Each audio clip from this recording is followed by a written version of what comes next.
Galera que curte nosso canal, prazer Flávio, sejam bem-vindos. Urgente, o presidente do Senado, Rodrigo Pacheco, acaba de tomar uma grande decisão contra o STF e vocês precisam saber o que está em andamento, e tem mais, vocês precisam saber o que está acontecendo nesse desgoverno Lula e muito mais. E eu estou trazendo para vocês uma análise profunda a respeito da ala conservadora. Por que a ala conservadora não está conseguindo avançar como deveria avançar? Fique comigo até o final, porque esse vídeo é importantíssimo para todos os patriotas brasileiros que querem alcançar a vitória como a Argentina alcançou com o Milei, tá?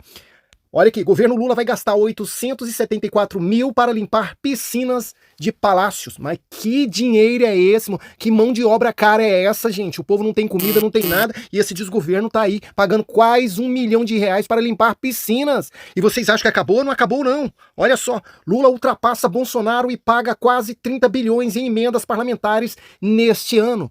Só para a indicação de Flávio Dino ao cargo de ministro do STF, Lula gastou 10 bilhões. Mas agora, esses 47 senadores que votaram na indicação de Flávio Dino, num futuro próximo eles vão comer o pão que o diabo amassou na mão desses comunistas socialistas lá no STF.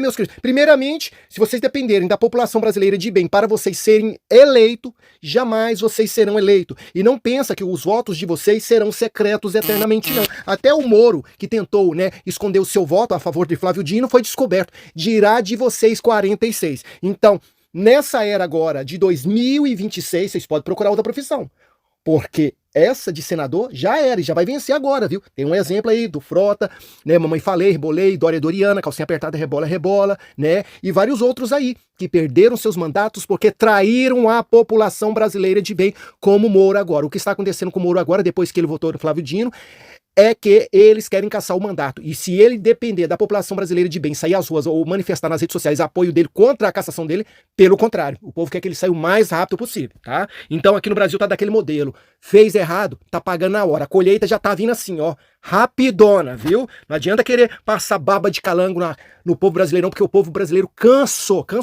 Buscas por comunismo dispara após a fala de Lula sobre Dino. O que aconteceu? Isso aqui é gravíssimo mesmo. O Lula, em sua fala, ele declarou que eles conseguiram, até que enfim, indicar e colocar um ministro comunista socialista lá no STF. Se fosse em outro país, que as leis funcionassem, que tem Estado democrático de direito, esse Flávio Dino não ia ser aprovado como ministro. Tá? Porque ele tem uma ideologia marxista-comunista, ele vai atender o quê? A Constituição brasileira, a Constituição, as leis que regem o Estado Democrático de Direito, o direito da população ir e vir, são perguntas que não quero calar. Eles vão atender isso ou o anseio da petezaiada e dos comunas? Deixa aí nos comentários, tá? E olha só, não para por aí não. Agora nós vamos falar de quem? Nós vamos falar do Pacheco. Mas antes de eu falar do Pacheco a respeito da retaliação que o Pacheco está colocando em andamento contra o STF, tá? Eu quero falar uma coisa para vocês. Por que a direita não está conseguindo avançar como deveria avançar? E os comunistas, a minoria, porque eles são a minoria. Nós sabemos que eles estão aí, mas a gente não vê. Lula tem 60 milhões de eleitores que votaram nele, mas cadê esses 60 milhões? Nós, dos ala conservadora, o presidente Bolsonaro sai nas ruas rapidamente, assim, sem ele falar que vai em tal lugar, já reúne milhares e, se brincar, milhões de pessoas, assim, simultaneamente, espontaneamente, por livre, vontade de ir, assim, com Lula não, mesmo se ele anunciar que ele vai em algum lugar, as pessoas vão lá para protestar contra ele.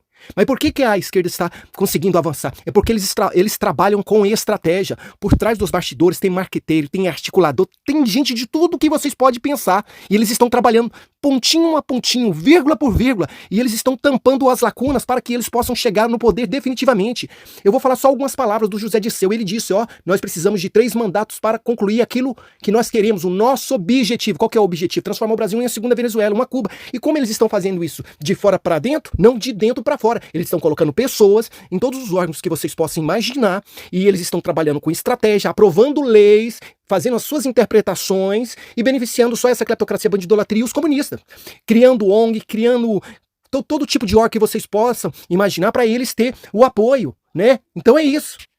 Então, se nós quisermos chegar ao poder através das vias democráticas, nós temos que indicar senadores escolhidos a dedo, prefeitos a dedo, vereadores, governadores a dedo. Nós temos que olhar o passado dele, nós temos que olhar o currículo dele, nós temos que olhar tudo que ele fez no passado para saber se ele é uma pessoa íntegra que vai representar verdadeiramente a população brasileira de bem. E vocês, empresários, juristas, advogados, policiais, forças auxiliares, toda aquela ala conservadora, nós temos que trabalhar em conjunto em todas as áreas que vocês possam imaginar, nas redes sociais, em tudo. Você vai assistir um vídeo, você tem que dar like, você tem que comentar, você tem que compartilhar, porque só assim nós vamos conseguir alcançar o máximo de pessoas possível com essa estratégia, e montando vários órgãos, montando várias entidades, como os comunistas fez, mas para o bem da nação, para o bem da Constituição, para o bem do Estado Democrático de Direito. Se eles estão fazendo assim, eles estão conseguindo avançar, dirá a nós, se nós fazemos isso tudo, porque nós somos do bem. Então, Lula, ele chegou ao poder porque ele chegou através da persistência. Ele concorreu várias vezes mandato para presidente da República e ele foi derrotado. Mas ele foi até chegar ao poder. E ele chegou ao poder, o que ele fez? Ele indicou várias pessoas em vários órgãos, porque caso se um dia ele fosse preso, aquelas pessoas, através das interpretações da lei, como fez a favor dele, né, disse que os processos lá de Curitiba tinham vistos processuais, hoje ele está no poder. Então nós precisamos trabalhar com estratégia. Sem estratégia não adianta. E não adianta você falar, eu vou embora, eu não quero mais saber do Brasil, eu desisto, não. Porque você tem seus filhos, seus netos, seus bisnetos, vão sofrer amarguradamente se eles assumirem o poder definitivamente. Então nada está perdido, vamos correr atrás e vamos agora falar do Pacheco. Senado prepara nova ofensiva contra o Supremo para o início do ano. O Senado já tem data para nova ofensiva contra o Supremo Tribunal Federal. A retomada dos trabalhos legislativos em fevereiro. Segundo líderes e pessoas próximas ao presidente da Casa, Rodrigo Pacheco, há um acerto sobre os temas que abrirão a pauta do próximo ano. Entre eles está a proposta que define mandatos para os ministros do STF, também chamada a PEC dos mandatos. A iniciativa vem após a aprovação no Congresso da restrição do uso das decisões monocráticas, o que levou à reação enérgica dos ministros do Supremo. Na visão da cúpula do Senado, no entanto, a Casa deve se dedicar ao longo do próximo ano a temas dos eixos políticos e jurídicos, já que houve intensa dedicação às pautas econômicas em 2023. Além da reforma tributária, os senadores votaram uma série de medidas encaminhadas pelo time do ministro da Fazenda, Fernando Haddad, como a tributação dos super ricos e das empresas de apostas esportivas. Gente, ó, o governo, a coisa não está muito boa para ele não, porque o governo do Lula gastou mais de 30 bilhões com emendas para que o Senado, deputados e senadores aprovassem várias PECs, aprovasse até Dina ao cargo de ministro do STF, mas o que está acontecendo essa semana mesmo? O que aconteceu foi uma semana de retaliações através dos projetos que o governo pensou que ia ser aprovado, mas a Câmara dos Deputados vetou tudo. E agora eles estão pedindo socorro aos ministros do STF. E nós sabemos muito bem que foi votada uma PEC para reduzir os poderes dos ministros do STF, porque eles estão interferindo demais no Congresso. Só para vocês terem uma ideia, o ministro Gilmar Mendes interferiu mais de 1000 vezes no Congresso, Barroso, Fachin, entendeu? Então, eles cansaram. Então, a tendência é assim, o Congresso vetar, o governo Lula vai reagir, pediu ao STF que derrube o veto, e aí o STF vai querer interferir, e aí o Congresso vai reagir, porque isso cabe ao Congresso criar PECs, legislar e atender uma anseio da população brasileira de bem. Então, esse próximo ano de 2024 vai ser um ano, viu, intenso. O clima vai ser pesado, mas vocês podem ter certeza, se a população brasileira de bem permanecer firme, a vitória vai ser nossa.